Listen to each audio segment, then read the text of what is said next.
I am Ramon Gonzalez. I'm the son of Lisa Morciglio, Iglesias, and Jose Ramon Gonzalez Badillo. I'm using their Puerto Rican names. I'm almost 40 years old, and April 9th, 2012, I'm going to be 40 years old. I was born in Brooklyn, New York. My father was born in Puerto Rico, and my mother was born here in Brooklyn also. I've been a Christian since 1989. I got saved in 1991 at Lawrence Pitter's Church in Sunset Park. Sunset Park Community Church, 54th Street and 4th Avenue. That's where he's located now.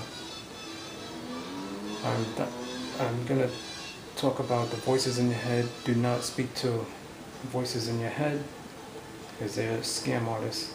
They use a third-party person. They talk into your head using one person.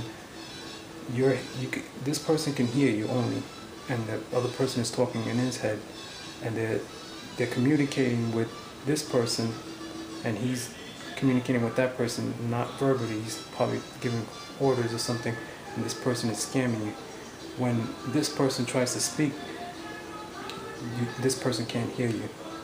So they like to use trickery and deceit to try to scam the females into trafficking them to places that they shouldn't be at all.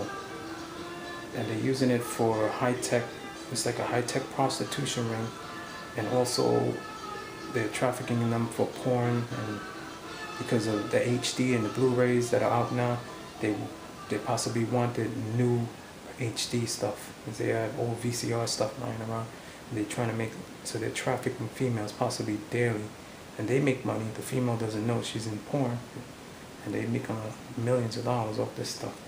So it's important not to follow these instructions and not to sleep around. I'm a Christian. I haven't had sex since 2006 of February. I don't sleep around. And I follow God. They might be using creatures or blind, dumb, and deaf persons to traffic females with trickery and deceit. By guy could be sitting there yapping away with his eyes closed. Also, they use psychology and trickery and deceit. Like I said, they use a lot of psychology. They know what you like, and they'll use anything. They'll use conversations that are interesting. That's how they lure.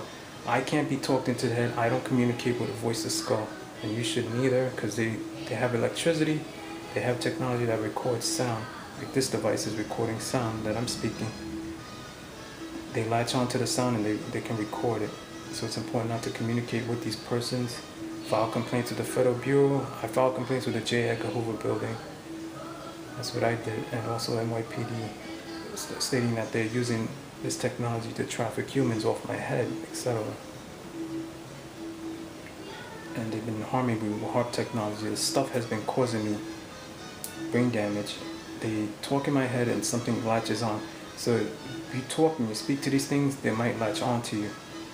Speaking to a person, they can latch on. It causes brain damage, and that symptom of Alzheimer's. That's how Alzheimer's is called. It's like electromagnetics, which I call HARP technology. I don't know how to describe it. The HARP technology is part of that, and it pokes holes in your body. It dented my skull. Some of the videos you can see dents on my skull. You check one, and you see that I have dents on my skull caused by this technology. I never got into fights or anything that somebody beat me up so bad that I had scars. The last statement I want to make is don't meet people in the street, because they're scam artists. And when you file complaints, don't code. State the facts. Let your yes be yes and your no be no. State the facts. They're causing me harm. Then file a complaint to the Federal Bureau, etc. Or something that deals with human trafficking. And be very simple and file complaints. Stay away from strangers. Don't have sex. Don't let them blackmail you. If they blackmail you, or you think they're blackmailing, they're probably using a third-party person. This person is threatening this person, and you're hearing his conversation, and you can't communicate. Don't say anything in the air. Don't communicate with the person. do not be threatened or blackmailed, because that's how they trick these females. They talking it. They can say, I'm gonna do this to your father, your mother, sister, brother, friend, etc. I'm gonna throw them in jail, and then etc. And they traffic using other persons. They might be using police sergeants. He could be talking in the air, and he hears the conversation. They'll pan his conversation to your head, and you're hearing some conversation you have nothing to do with, or they're not talking directly to you. So they use trickery and technology and deceit. That's why I made the Men of Depraved Minds Facebook. So it talks about the technology and what they're doing. That's it. This is the Facebook. I go outdoors, I'm gonna try to wear my Puerto Rican hat. There's been a lot of impersonators, so this hat I'm gonna wear it all the time. It'll limit the amount of impersonation to somebody wearing a Puerto Rican hat.